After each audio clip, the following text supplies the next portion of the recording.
GO number 36 ప్రకారం నగర పంచాయతీలో పనిచేస్తున్న పారిశుద్ధ్య కార్మికులకు 21,000 రూపాయల జీతం ఇవ్వాలని ఏపీ మున్సిపల్ వర్కర్స్ యూనియన్ జిల్లా కార్యనిర్వాహక అధ్యక్షులు తుర్లపాటి బాబు ప్రభుత్వాన్ని డిమాండ్ చేశారు. ఈరోజు బాధ్యతలు చేపట్టిన నగర commissioner D Pavani municipal workers మర్యాదపూర్వకంగా ఆమెను కలిసి పుష్పగుచ్చం అందించారు. అనంతరం సమస్యలతో కూడిన వినతి పత్రం అందించారు.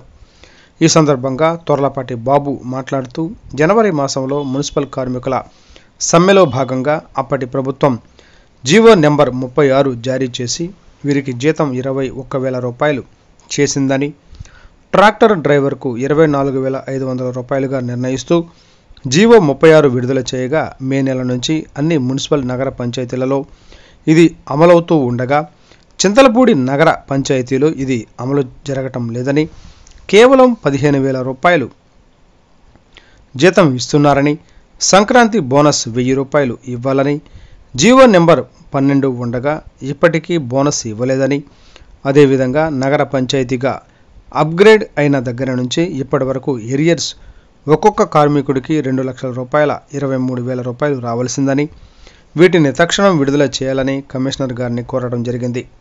కమిషనర్ గారిని కలిసిన వారిలో మున్సిపల్ కార్మికులు వెలగాడు అనురాధ, వడిత్య బాలు, శ్రీరాముల వెంకటయ్య, శ్రీరాముల కోటయ్య, సిపిఐ మండల కార్యదర్శి కంచెర్ల గురవయ్య తదితరులు ఉన్నారు.